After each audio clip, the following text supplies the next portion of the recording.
अब्बू क्या सोचा आपने? ज़ारा और परवेज़ आलम दीन के सामने बैठे थे। मुझे कोई एतराज़ नहीं है ज़ारा, मगर इबाद से पूछ लेते तो। पूछने की क्या ज़रूरत है? अब्बू हाँ कर दें, मैं खुद बात कर लूँगा। हसन ने खुद ही इबाद से पूछे बगैर हाँ कर दी। ठीक है फिर जैसे तुम लोगों की मर्ज़ी ठीक है फिर जैसे तुम लोगों की मर्ज़ी। आलमदीन के फ़ैसले से ज़ारा ने खुश होते अपनी माँ के साथ साथ आमना और सादिया को भी गले लगाया। हसन ने भी परवेज़ को खुशी से गले लगाया था।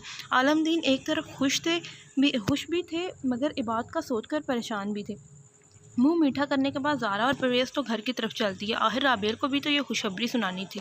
बाकी सब कमरे में चले गए। हसन ने फ़िलहाल इबाद को बताने से मना कर दिया था, यह कहकर कि वो इबाद से खुद बात कर लेगा। इबाद सारा काम निपटाकर वक्त पर पहुंच गया था। राबेल को पिक करने के बाद ईमान को नौकरों के हाथ बुलवा तो वो 5 मिनट में नीचे आ गई। राबेल फ्रंट सीट पर बैठी तो ईमान के लिए इसने बैक डोर खोल दिया। ईमान के बैठते कार का दरवाज़ा बंद करता इबाद ड्राइविंग सीट पर बैठ गया। 20-25 मिनट की ड्राइविंग के बाद इसने माल के बाहर गाड़ी रोक दी। तुम लोग नहीं आओगे क्या? दोनों को वैसे ही बैठा देखकर राबेल ने सवाल किया। राबेल तुम शॉपिंग कर लो, तब तक हम अब्बू से होके आते हैं। सवाल का जवाब इबाद की जगह ईमान ने दिया था। ठीक है जैसे तुम लोगों की मर्जी। राबेल दोनों को देखती पर्स हाथ में लिए कार से बाहर निकल गई। आगे आ जाएं आप। आईने में देखता वो ईमान से मुखातिब हुआ था, जो बगैर चूं चढ़ा किए आगे आकर बैठ गई थी। कुछ देर बाद इबाद ने कार कब्रिस्तान के बाहर रोकी। ईमान को लिए ताहिर की तरफ बढ़ गया। तुम कर लो बात, मैं बाहर ही हूँ। ईमान को छोड़ता खुद गाड़ी के साथ खड़ा हो गया। अब्बू बाप को पुकारते इसकी आंख से आंसू निकलकर मिट्टी में जज्ब हो रहे थे। रो रो कर जब ईमान का जी हल्का हो गया तो आंसू साफ करते अभी वो बात करने ही लगी थी जब किसी ने इसका हाथ पकड़कर खड़ा किया। इबाद परेशान नज़रों से ईमान ने सामने मौजूद शख्स को देखा। वक्त नहीं है, बाद में आपको लेकर आ जाऊंगा। मेरे फ्रेंड की तबीयत ख़राब हो गई है, मुझे जाना है, चलें जल्दी। वो बगैर ईमान की बात सुने इसे ऐसे ही कब्रिस्तान से बाहर लेकर कार में बिठा चुका था। कहाँ तो है, बाद में ले आऊँगा, आप क्यों फुला लिया है? ईमान का रुख खिड़की की तरफ देखा तो इसका साफ मतलब था कि वो नाराज़ है। जब वक्त नहीं था तो लेकर ही जाने की क्या ज़रूरत थी? वो गुस्से से बात को देख रही थी। अच्छा सॉरी, बस। इबाद ने चलती गाड़ी छोड़कर अपने कानों को पकड़ लिया। इबाद पागल हो, गाड़ी संभालो, कहीं मुझे माफ़ किया आपने। इबाद ये क्या बचपना है? मैं दादू से तुम्हारी शिकायत करूँगी, तुम दिन ब दिन बदतमीज़ होते जा रहे हो। इबाद एक्सीडेंट हो जाएगा, प्लीज़ माफ़ी। हाँ हाँ दे दी माफ़ी, तमीज़ से गाड़ी चलाओ अब। ईमान खौफ से सामने देख रही थी। ईमान की हाँ सुनने ईमान की हाँ सुनते इबाद ने स्टीयरिंग संभाला तो इसने खुदा का शुक्र अदा किया, मगर आज इबाद ने तो हद ही कर दी थी। ईमान ने पक्का इरादा कर लिया था दादू से इसे डांट पड़वाएगी। ये तुम कहाँ ले आए हो मुझे? ईमान ने हैरत से जगह को देखा। ईमान आपका हाफिज़ा कमज़ोर है, शायद बताया तो था मेरे दोस्त का एक्सीडेंट हो गया है, चलें अब जल्दी। इसकी साइड का दरवाज़ा खोलकर इसने बाहर निकलने का इशारा किया। तुमने तो कहा था तुम्हारे दोस्त की तबीयत ख़राब है, अब अचानक एक्सीडेंट कैसे हो गया? मैं क्यों जाऊंगी, आपका दोस्त है, आप जाएं, मैं यहीं ठीक हूँ। परेशान नज़रों से बात को देखते इसने इनकार कर दिया। उफ, इस लड़की का दिमाग। यार ईमान, इतनी ज़िद अच्छी नहीं होती। चलें अब, मैं आपको गाड़ी में अकेला नहीं छोड़ के जा सकता। खुद ही इसका हाथ पकड़कर बाहर निकाला। फिर गाड़ी का दरवाज़ा बंद करते वो ईमान को लिफ्ट में दाखिल हो गया। कुछ देर में वो एक फ़्लैट के सामने थे। एक हाथ से ईमान का हाथ थामे इबाद दूसरे हाथ से दरवाज़ा खोलता अंदर दाखिल हुआ गया। यहाँ तो कोई नहीं है। ईमान ने परेशान नज़रों से फ्लैट को देखा तो खाली पड़ा था। आ जाएंगे 20 मिनट तक, बैठें आप। नहीं मुझे नहीं बैठना यहाँ, आपको प्लीज़ मुझे घर छोड़ें। पता नहीं क्यों ईमान को इस जगह से घबराहट महसूस हुई। चलते हैं ईमान, जिस काम के लिए आए हैं वो तो हो जाए पहले। गहरी नज़रों से इसे देखते आराम से खड़ा था, मगर सारी बातें ईमान के सर से गुजर गईं। बैठें। इबाद ने इसे सोफ़े की तरफ इशारा किया तो वो सिमट कर थोड़ी सी सोफ़े पर अटक गई। तुमने तो कहा था तुम्हारे दोस्त का एक्सीडेंट हुआ है, झूठ बोला था। ईमान सॉरी, मगर मुझे करना पड़ा। आपको कोई सीधी बात समझ कहाँ आती है? बोलते हुए इबाद कुर्सी घसीट कर इसके सामने बैठ गया। इबाद इस तरह बैठा था कि ईमान वहाँ से उठ नहीं सकी थी। इबाद ने अपनी दोनों टांगों को इसके दाएं बाएं फैला रखा था, जिससे वो मज़ीद नर्वस हो गई। इबाद, ये क्या तरीका है? कौन सा? तुम क्यों मुझे परेशान कर रहे हो? प्लीज़ घर चलो, राबेल भी वेट कर रही होगी हमारा। मैंने इसे मैसेज कर दिया है, खुद घर चली जाएगी। मतलब? ठीक है, सीधे तरीके से आपको समझाता हूँ। वैसे है कि तो मुश्किल, वैसे है तो मुश्किल, मगर कोशिश करूँगा, ठीक है। मैं आपसे इस अभी और इस वक्त निकाह करना चाहता हूँ। इंतज़ाम सब हो गए हैं, अब आपकी हामी चाहिए।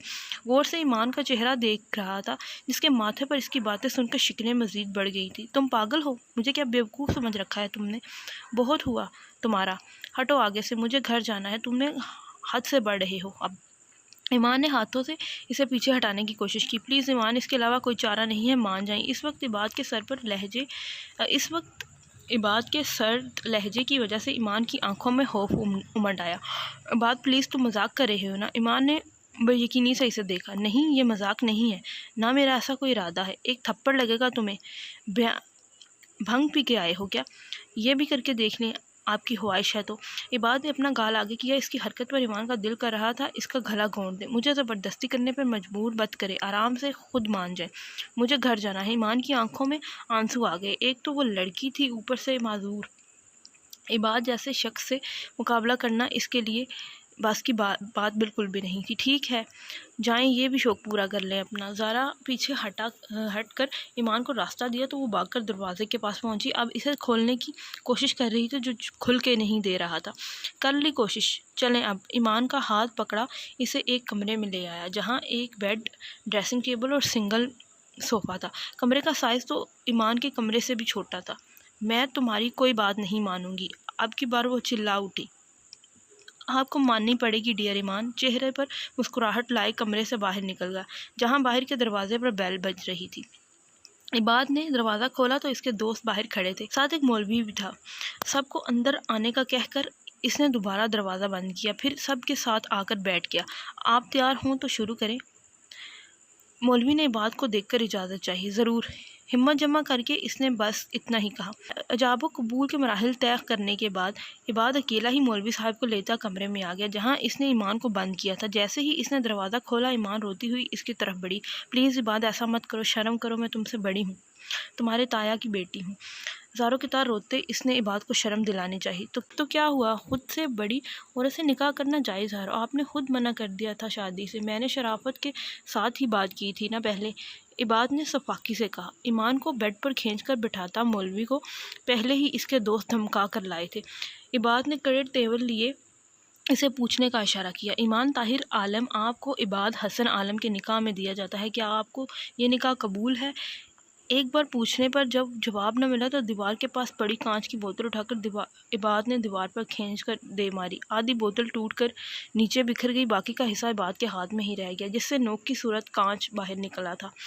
ईमान इस सूरत हाल के लिए बिल्कुल तैयार नहीं थी। ज़ोर से चीखती बेड से उठ गई। बहुत नरमी से समझाया था मैंने, मगर आप कुछ सुनती ही नहीं है। चुपचाप हाँ कहें, वरना मेरी मौत की जिम्मेदार आप होंगी। पागल मत बनो, प्लीज़ नीचे रखो इसे। हाँ कहें जल्दी से ईमान। इबाद ने बोतल का टूटा हुआ कांच अपने हाथ में पेवस्त कर दिया, जिससे खून की बूंदें निकलकर फर्श पर गिर पड़ी। इबाद, ईमान चिल्लाकर इसकी तरफ बढ़ी थी, मगर वो पहले ही कांच को कलाई में रख चुका था। इस वक्त इबाद बिल्कुल पागल बन चुका था। पढ़ा लिखा तो वो कहीं से भी नहीं लग रहा था। ईमान की आंखों में मजीद खौफ फैल गया। हसन और सादिया का इकलौता बेटा था। ताहिर आलम को वो पहले ही खो चुकी थी। ईमान नहीं चाहती थी कि इसकी फैमिली दोबारा इन हालात से गुजरे, और फिर घर वालों को क्या जवाब देती? इबाद ने ऐसा क्यों किया? सब चाहे जितनी मर्जी भी सफाइयाँ पेश कर लेती, दुनिया इसे ही कसूरवार ठहराती। हमारे माशरे का यही असूल है, चाहे जो हो जाए, कसूर औरत का ही होता है, वही बुरी होती है। प्लीज़ इबाद, मर जाऊंगी मैं, ऐसा मत करो। बोलते हुए खुद फर्श पर बैठकर रोने लगी। जवाब दो ईमान, ये आखिरी दवा है। अपनी ज़िद के आगे किसी की सुनने को तैयार नहीं था। इसे चाहिए थी तो सिर्फ ईमान। इबाद की मोहब्बत सच्ची थी, मगर इसे पाने का तरीका बिल्कुल गलत। हाँ कबूल है मुझे। ईमान को पता ही नहीं चला कब इसने दस्तखत किए, कब मौलवी को लेकर इबाद कमरे से बाहर निकला। इनके कमरे से जाने के बाद ही वो होश व हवास से बेगाना होकर ज़मीन पर पड़ी थी।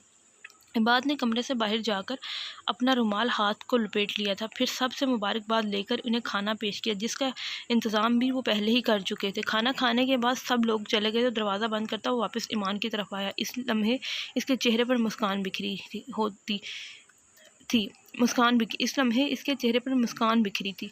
होती भी क्यों ना, आखिर खुशी इसकी जीत की जो थी। कमरे का दरवाज़ा खोला तो ईमान सामने फर्श पर बेहोश पड़ी थी। ईमान को इस हाल में देखकर इसके औसान हता हो गए। बिजली की सी तेज़ी से आगे बढ़कर इसने ईमान को ज़मीन से उठाकर बेड पर सुलाया। ईमान ईमान ईमान का गाल थपथपाते हुए उसे होश में लाने की कोशिश करने लगा। फिर जल्दी से ग्लास में पानी लाकर इसके चेहरे पर छिड़का, जिससे इसकी पलकों में हल्की सी जुम्बिश हुई।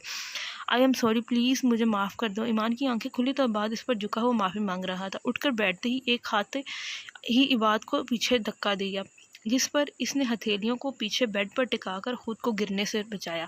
इबाद ने हैरत से इसे देखा। मुझे घिन आ रही है आज तुमसे, बहुत ही घटिया आदमी हो तुम। मेरी ज़िंदगी में पहले ही सब कुछ ख़त्म हो चुका, तुमने बचा कुचा भी छीन लिया मुझसे।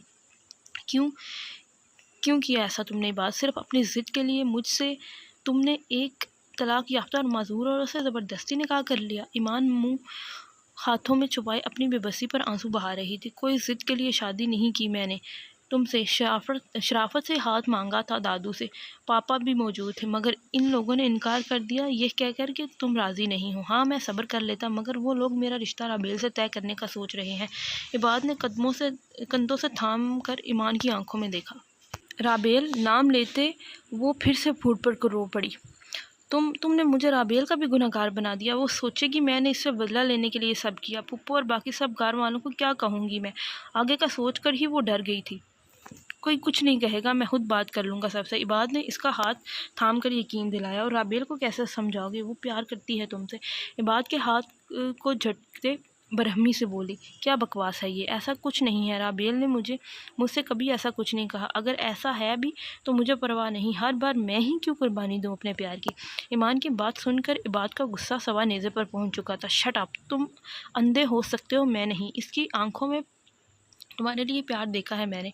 सबकी फ़िक्र है तुम्हें, मेरी फ़िक्र क्यों नहीं है? मैं पागल हूँ, पिछले 11 साल से तुम्हें दिल में बसाए हुए हूँ और तुम इसी तरह मुझे हर बार नज़रअंदाज कर देती हो। बाद में बेचारगी से इसे देखा। तुम हो ही इसी लायक, नफ़रत के काबिल हो तुम। मैं सोच नहीं सकती थी कि तुम्हारे दिमाग में ये सब भरा पड़ा है। बेड से उतरकर अपना दुपट्टा और बाल ठीक करती इबाद की परवाह किए बगैर कमरे से बाहर चलेगी। इबाद इसे जाता देखकर खुद भी इसके पीछे आ गया था। दरवाज़ा खोलो, मुझे घर जाना है, मेरी बात तो सुनो। इबाद दरवाज़ा पर हाथ रख कर इसके आगे खड़ा हो गया। अब और क्या रह गया है सुनने को? जो किया वो काफ़ी नहीं क्या? Open the door Ibad. ईमान ने नफ़रत से इसे देखा। इसकी आंखों में अपने लिए इतनी नफ़रत देखकर इबाद ने भी डोर अनलॉक कर दिया। लिसन ईमान, इबाद ने इसे पुकारा, मगर ईमान इस वक्त इसकी सुनने के मूड में बिल्कुल नहीं थी। घर से निकले इन्हें 3 घंटे हो चुके थे। रोती हुई सुर्ख आंखों के साथ वो लिफ्ट का बटन दबाया। लिफ्ट के नीचे आते ही इसने अंदर दाखिल होकर ग्राउंड फ्लोर का नंबर सेलेक्ट किया। तब तक इबाद भी भागकर लिफ्ट में दाखिल हो गया। ईमान, गाड़ी में बैठो प्लीज़। इबाद ने इसके कंधे पर हाथ रखा। मुझे नहीं जाना, समझे तुम बेहुदा इंसान। आज के बाद मुझे तुम्हारी शक्ल नहीं देखनी। तुम क्या समझते हो कि मेरे साथ ज़बरदस्ती निकाह करके अपनी बात मनवा सकते हो? तो तुम गलत हो डॉक्टर इबाद आलम, तुम गलत सोच रही हो। अब ईमान, घर में जाओ, तुम कुछ सोचने लायक छोड़ा है तुमने मुझे। अब मेरा पीछा छोड़ दो, मैं खुद चली जाऊंगी घर। ईमान ने बाकायदा इसके आगे दोनों हाथ जोड़ दिए थे, जिसे देखकर लोग भी रुककर दोनों को देखने लगे। बात बढ़ाने की बजाय खुद ही टैक्सी रोककर इसने ईमान को बैठने का इशारा किया तो वो बैठ गई। इबाद ने ड्राइवर को एड्रेस समझाया। इनके जाने के बाद इसने खुद अपनी गाड़ी टैक्सी के पीछे लगा दी। कुछ भी था, ईमान की सेफ्टी की जिम्मेदारी इसी की थी। कुछ देर पहले ही तो वो इसे अपनी हिफाजत में ले चुका था। ईमान, क्या हुआ तुम्हें? आमना ने ईमान के घर पहुंचते ही इसकी हालत के पेश नज़र सवाल किया, मगर इसने बगैर अपने कदम रोके कमरे में जाते ही ज़ोर से दरवाज़ा बंद कर दिया। आमना के साथ साथ वहीं घर के सभी लोग मौजूद थे। आज से पहले जब भी वो ताहिर की कब्र पर जाती थी, इतना शदीद रद्द-ए-अमल कभी नहीं दिखाया था, लेकिन आज इस तरह। मैं देखती हूँ इसे। आमना इसके कमरे की तरफ बढ़ने लगी तो इबाद ने टोक दिया। अरे वाह, सब मौजूद हैं, क्या चल रहा है? ताई जान, आप यहाँ बैठे ना मेरे साथ। सबको इस तरह देखकर इबाद ईमान के पीछे जाने की बजाय वहाँ ही बैठ गया। वैसे भी ईमान को थोड़े वक्त अकेले रहने की ज़रूरत थी। तुम्हारी शादी की डेट फिक्स कर रहे हैं बेटा। राफिया ने प्यार से इबाद का माथा चूमा तो हंसते हुए लब पल भर में संजीदा हुए थे। ओह, मगर मुझे तो शादी नहीं करनी। और दादो, आपने बताया नहीं पुप्पो को मैं मना कर चुका हूँ। किसी का लिहाज किए बिना ही इसने ज़ारा के सामने सारी पोल खोल दी। वैसे तो वो कुछ वक्त बाद सबको बताने का इरादा रखता था, मगर हालात के पेश नज़र इबाद को यही वक्त बेहतर लग रहा था। इबाद, तुम कब से बड़ों की बात से इनकार करने लगे? हम तुम्हारे बड़े हैं, हमें तुमसे ज़्यादा पता है तुम्हारे लिए क्या सही है। हसन आलम का बस नहीं चल रहा था कि वो इबाद को 2-3 थप्पड़ रसीद कर देते, मगर अपने माँ बाप की मौजूदगी में ऐसा किसी सूरत नहीं कर सकते थे। आलमदीन तो खामोश बैठे थे। अब बोलने के लिए रह ही क्या गया था। सब कुछ इनके पोते की मेहरबानी थी। जबकि इबाद ने इस लम्हे अपने बाप को देखकर खुदा का शुक्र अदा किया था कि वो पहले ही अपनी ज़िंदगी का फ़ैसला ले चुका है। अब्बू ये क्या कह रहा है? ऐसा था तो आपने मुझे बताया क्यों नहीं? राबेल के लिए प्यार बाकी नहीं रहा आपके दिल में? इबाद की बात सुनकर ज़ारा ने आलमदीन से शिकवा किया। राफिया ने थोड़ी ऊंची आवाज़ में ज़ारा को डांट दिया। इबाद, तुम राबेल से शादी क्यों नहीं करना चाहते? क्या कमी है मेरी बच्ची में? ज़ारा का रुख इबाद की तरफ था। कोई कमी नहीं है पुप्पो, मैं तो आपकी बेटी की ज़िंदगी बचा रहा हूँ। इबाद, पहेलियाँ मत बुझवाओ, तमीज़ से बताओ क्या बात है। सादिया ने भी परेशान होकर बेटे को झिड़क दिया। अरे मैं तो ये कहना चाह रहा हूँ कि आपकी बेटी एक शादीशुदा बंदे से क्यों शादी करेगी भला? इबाद को अपनी बात पर खुद ही हंसी रोकनी मुश्किल हो गई थी, मगर इसने ज़ब्त कायम रखा। इबाद की बात पर जहाँ सब हैरत से घंग हो गए, आलमदीन सर हाथों में थाम कर बैठ गए। इतना तो हसन ने इन्हें परेशान नहीं किया था जितना इबाद शर्मिंदा करने पर तुला था। मैं सच कह रहा हूँ, जानता हूँ आप लोगों को मुश्किल से बात हजम होगी, मगर यकीन करें अभी ताज़ा शोहर बना हूँ। ताज़ा क्या होता है? इबाद की बात पर राफिया ने एक धमका इसकी पीठ पर झड़ दिया तो आलमदीन ने मुश्किल से अपनी हंसी रोकी। फिर इबाद ने कुछ देर पहले हुई बात इन्हें सच बता दी, मगर ईमान के ऊपर कोई बात नहीं आने दी। ऐसे भी निकाह होते हैं भला? ईमान हमारी भी बच्ची है, अगर तुम पहले कह देते तब भी मुझे कोई एतराज़ नहीं होता। मैं खुश हूँ तुम दोनों के लिए। ज़ारा ने बात को देखते अपनी नाराज़गी जताई। अगर ज़ारा राज़ी है तो मुझे भी कोई एतराज़ नहीं। निकाह तो वैसे भी हो चुका है। ईमान का गुस्सा भी जायज़ है। इसकी ज़िंदगी का इतना बड़ा फैसला इस तरह से नहीं होना चाहिए था, मगर जोड़े तो आसमान पर बनते हैं। सब पूछो तो मैं भी यही चाहता था कि ईमान की ज़िंदगी संवर जाए। इसे अच्छे जीवन साथी की ज़रूरत है जो इसका दुख सुख बांट सके। आलमदीन ने अपने दिल की बात कही थी, जिस पर राफिया भी मुस्कुरा दी थी, गोया इन्हें भी कोई एतराज़ नहीं था। सब ही बात को माफ़ कर चुके थे सिवाय हसन के। इबाद उठ के हसन के पास आ गया। मैं मानता हूँ कि मैंने गलती की है, मगर आप मेरी बात सुनने के लिए राज़ी नहीं थे। पिछले 11 साल इंतज़ार किया है, अब मैं बर्दाश्त नहीं कर सकता था कि वो दोबारा मुझसे दूर जाए। प्लीज़ पापा। इबाद ने इनका हाथ पकड़ना चाहा, जो उन्होंने पीछे कर लिया। ईमान हमारे घर की बेटी है, समझे? ये कोई बात नहीं होती। तुमने बहुत गलत किया आज इबाद। मुझे लग रहा है तुम्हारी परवरिश में शायद इस तरह नहीं कर सका जिसकी मैं उम्मीद रखता था। तुमने मुझे मेरी नज़रों में गिरा दिया है। अपने मरहूम भाई को क्या जवाब दूंगा? मेरे ही बेटे ने इनकी बेटी के साथ क्या किया? एक ही घर में रहते हुए मैं इसकी हिफाजत नहीं कर सका। आज मैं हार गया हूँ इबाद, तुमने मुझे हरा दिया आज। हसन आंख का एक कोना हाथ से साफ करते अपने कमरे में चले गए। सादिया उठकर जाने लगी तो इबाद ने इनका रास्ता रोक लिया। आप तो समझे, प्लीज़ अम्मी, मुझसे मुंह तो ना मोड़ें। इबाद, तुमने मुझे मायूस किया है। तुम्हारी तालीम में तो हमने कोई कसर नहीं रखी। दीनी और दुनियावी दोनों तालीमात से तुम्हें रोशनास करवाया, फिर भी देखो तुमने क्या किया। अम्मी मेरी बात बस। इबाद, जिस दिन ईमान ने तुम्हें माफ़ कर दिया इस दिन मेरे पास आना। सादिया के जाते वो आमना के पास आया जो गुमसुम खड़ी थी। ताई जान, मुझे माफ़ कर दें, आप जो सज़ा देगी मुझे मंजूर है। आंखें झुकाए वो आमना के सामने खड़ा था। इबाद, अल्लाह की मर्ज़ी के आगे किसी की नहीं चलती। रास्ता गलत था, मगर आप दोनों की किस्मत में यही लिखा था जो हो गया। अब आगे आने वाली ज़िंदगी को बेहतर बनाओ। अपने आसपास के रिश्तों को साथ लेकर चलना सीखो। आपकी ज़िंदगी सिर्फ आपकी नहीं है। मेरी बात पर गौर करना। मैं ईमान से बात करूँगी। आमना की बात पर इबाद को कुछ सुकून मिला तो खुशी से इनके गले लग गया। थैंक यू सो मच मुझे समझने के लिए। खुश रहो हमेशा। आमना नम आंखों को साफ करती किचन की तरफ चली गई तो इबाद राफिया की गोद में सर रख के लेट गया। ज़ारा अभी घर चली गई। अब वहाँ आलमदीन, राफिया और इबाद ही मौजूद थे। आपके बेटे कितने ज़िद्दी हैं। मुझे तो लगता है ईमान इनकी बेटी है।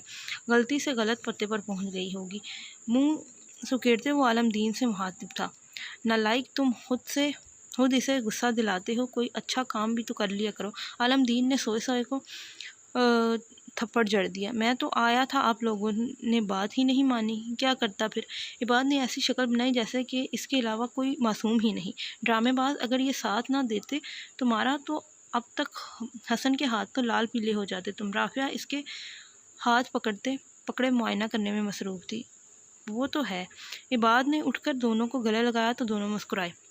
ईमान ने कमरे में आते आईने के सामने खड़ी होकर ख़ुद को देखा। मुकम्मल होने के बाद भी अधूरी ही थी वो। ज़िंदगी का हर पल इसे इसके माजूर होने की याद दिलाता था। क्यों किया तुमने ऐसा? ईमान पूरी ताकत से चीखी थी। आईना को ऐसे देख रही थी जैसे इबाद ही हो। फिर गुस्से में आईने के सामने पड़ा सारा सामान फर्श पर बिखेर दिया। वास उठाकर आईने को दे मारा। टह की आवाज़ से साथ सारा कांच कमरे में फैल गया।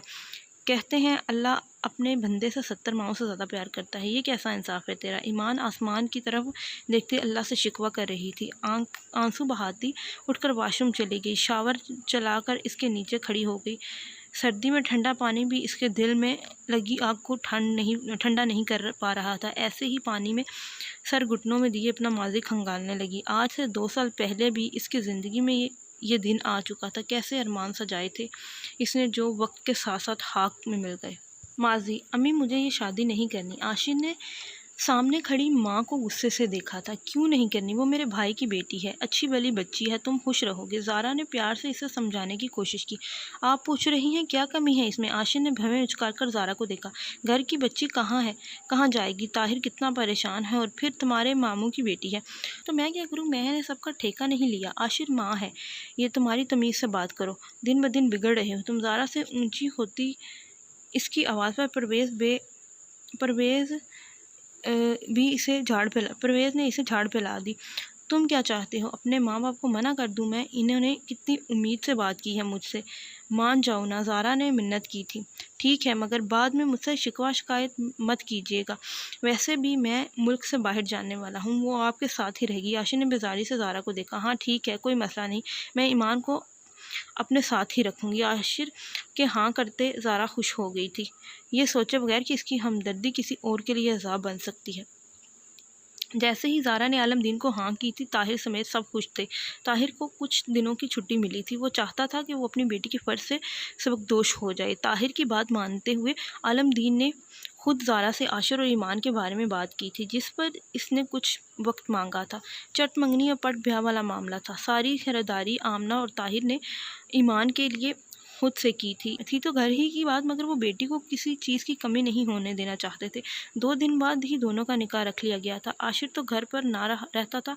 ईमान को आमना कमरे से बाहर ना निकलने देती।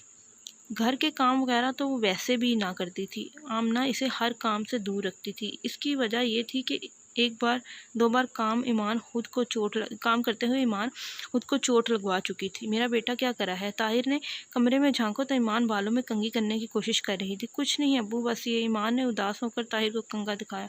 अरे बस इतनी सी बात, इसमें कौन सी परेशानी की बात है? मैं किस लिए हूँ? आ जाओ अपने अब्बू के पास, मैं बाल बना देता हूँ अपनी प्रिंसेस के। बेड पर बैठते ही ताहिर ने मुस्कुराकर ईमान को अपने पास बुलाया। आप कभी मुझे बेटा कहते हैं और कभी प्रिंसेस, ऐसा क्यों? ईमान आईने के सामने से उठकर इनके कदमों में बैठ गई। अब ईमान की पीठ ताहिर की तरफ थी। मेरा सब कुछ तुम ही हो, इसलिए जब दिल करता है बेटा बुला लेता हूँ, कभी प्रिंसेस। ताहिर ने झुककर ईमान के सर पर प्यार दिया। चलो अब आराम से बैठो, अब्बू बाल बनाएंगे। ताहिर ने मुस्कुराकर इसके हाथ से कंघा लिया। ईमान के आगे के बाल सारे पीछे करके पोनी टेल की, फिर इन बालों को ट्विस्ट देकर बन की शक्ल में लपेट दिया, जिससे पोनी नीचे छुप गई। फिर बच्चे हुए बालों को अंदर की तरफ करके हेयर पिन लगा दी। लो हो गया। कंघा इसके हाथ में रखते ताहिर ने फर्जी कॉलर झाड़े। Not bad. ईमान ने उठकर आईने में देखा तो मुस्कुराकर इन्हें कॉम्प्लीमेंट दिया। आखिर फौजी हूँ भाई। ताहिर ने मुस्कुराकर इसे आंख मारी तो वह खिलखिलाकर हंस दी। हमेशा खुश रहा करो मेरा बच्चा। ईमान को अपने हसार में लिए इसका माथा चूमा था। अरे क्या हो रहा है? इबाद ने कमरे में झांका। आओ, बस तुम्हारी कमी थी। ईमान ने मुंह बनाया था। चलो, किसी को महसूस तो हुई हमारी कमी, वरना तो दिल ही टूट गया था हमारा। वाह इबाद, तुम कब से इतनी बड़ी बड़ी बातें करने लगे यार। ताहिर के एक तरफ इबाद और दूसरी तरफ ईमान थी। किसी लड़की ने दिया होगा जापड़ अखर, इसलिए ऐसी बातें निकल रही हैं अबू। ईमान ने बतीसी निकाली। देखा ताया अबू, ये मेरा मजाक बनाती हैं हर वक्त। इबाद ने गुस्से से ईमान को घूरा, जिसका इस पर रत्ती भर असर ना हुआ। लड़ाई मत किया करो, तुम दोनों बड़े हो गए। और इबाद, तुमसे तो मुझे बड़ी उम्मीदें हैं यार। जब मैं ना हूँ तो ईमान का ख्याल रखा करो। जैसे ईमान है वैसे ही तुम हो। ताहिर दोनों को लिए सोफे पर बैठ गए। जी ताया अबू, फिक्र मत करें, ईमान का पूरा ख्याल रखूँगा मैं। इबाद ने इनकी हथेली पर अपना हाथ रखते वादा किया तो उन्होंने मुस्कुराकर दोनों को गले लगा लिया। आशिर परवेज़, आपका निकाह ईमान ताहिर आलम से किया जाता है, क्या आपको ये निकाह कबूल है? सब लोग हाल में मौजूद थे जब मौलवी ने आशिर से पूछा। कबूल है, कबूल है, कबूल है। 3 बार बोलने के बाद इसने खामोशी से निकाह नामे पर दस्तखत कर दिए। ईमान ताहिर आलम का निकाह आशिर परवेज़ से किया जाता है, क्या आपको ये निकाह कबूल है? ईमान ने अपने बाप को देखा, जिसने मुस्कुराकर हाँ में सर हिलाया। फिर आशिर को अपनी ज़िंदगी में कबूल करते हुए इसने बाएं हाथ से दस्तखत कर दिए, जिसे देखते ही एक शख्स के सब्र का भान टूट चुका था। आंखों से पानी सरहदों को तोड़ता हुआ बाहर निकल आया। फिर वो वहाँ रुका नहीं, धुंधली आंखों के साथ बाहर निकलता चला गया। ओके, बात चला गया। एक लड़की की ज़िंदगी में ये दिन बहुत ख़ास होता है। इसके दिल में बहुत से अरमान होते हैं। इसे भी रूम में बिठाया गया था। वो बेड पर बैठी अपने शोहर का इंतज़ार कर रही थी। परेशानी और घबराहट से ईमान का हलक खुश्क हो रहा था। ये बीच में थोड़ी सी मुझे गलती हो जाती है, तो वो ज़्यादा सीरियस ना हुआ करे। पढ़ने अगर लगातार पढ़ो तो हो जाता है, तो थोड़ा इग्नोर कर दिया करें प्लीज़। दरवाज़ा खुलने की आवाज़ पर ईमान अपनी सोचा से बाहर आई। नज़रें उठाकर थोड़ा ऊपर देखा तो वो दरवाज़ा बंद किए इसकी तरफ बढ़ रहा था। मेरी तरफ देखो ज़रा। इसने ईमान का हाथ थामा, मगर नज़रें ईमान के चेहरे पर जमी थी। आशिर के कहने पर ईमान ने पलकें ऊपर उठाई। कुछ देर बाद दोबारा झुका ली। मानना पड़ेगा, जानलेवा बला हो तुम जानती हो मैंने तुमसे शादी क्यों की? ईमान के हाथ की पुश्त को सहला रहा था। नहीं, अच्छा तो मैं बताता हूँ। इसके कहने पर ईमान के गाल सुर्ख हुए। अम्मी के कहने पर सिर्फ तुम्हें अपना नाम दिया है मैंने, मेरे मामू की बेटी जो हो, और बड़ी बात, कोई तुम्हें अपने गले नहीं बांधना चाहता था। ईमान ने झटके से साथ बैठे अपने शोहर को देखा, जो अब मुस्कुरा रहा था। जो चाहे अम्मी से मांग लेना, आज के बाद मेरे पास आने की ज़रूरत नहीं है। तुम्हें अपना नाम दे दिया है, मामू के सर से बोझ उतारा है मैंने। अपने आप को मेरी बीवी समझने की गलती मत करना। अगर कभी ख्याल आ जाए तो इसे देख लेना। आशी ने इसका दायां हाथ उठाकर हवा में छोड़ा तो वह बेजान सा धड़ाम करके वापस बेड पर गिर गया। चलो अब उतरो नीचे। बाएं बाजू कुनी से पकड़कर आशिर ने इसे एक साइड पर खड़ा कर दिया। वो हैरत का मुजस्समा बनी इसका तौहीन अमेज़ लहजा देख रही थी। लाइट ऑफ कर दो, मुझे नींद आ रही है। अगला हुक्म देता वो बेड पर लेट गया था। आपको जब मुझसे इतनी ही प्रॉब्लम थी तो क्यों की शादी? आखिरकार इसे होश आ ही गया था। कहा तो है बोझ हो तुम, बस इसलिए।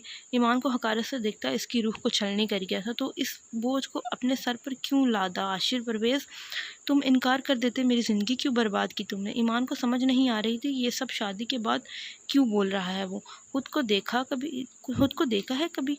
मेरी तो क्या, किसी की बीवी कहलाने के लायक नहीं हो तुम। एक हाथ है सिर्फ सीधा हाथ, काम नहीं करता, अपना काम तुम कर नहीं सकती और दूसरों का हक करोगी। लहजे में इतना जहर था कि वो ये तक भूल गया था कि इसकी अपनी है, कोई गैर तो नहीं। मैं ऐसी हूँ तो इसमें मेरा क्या कसूर है? इतनी तौहीन और बेइज्जती सहते ईमान रो पड़ी। कसूर तो मेरा भी कोई नहीं था यार, मगर मुझे भी सज़ा मिली, अब तुम भी भुगतो।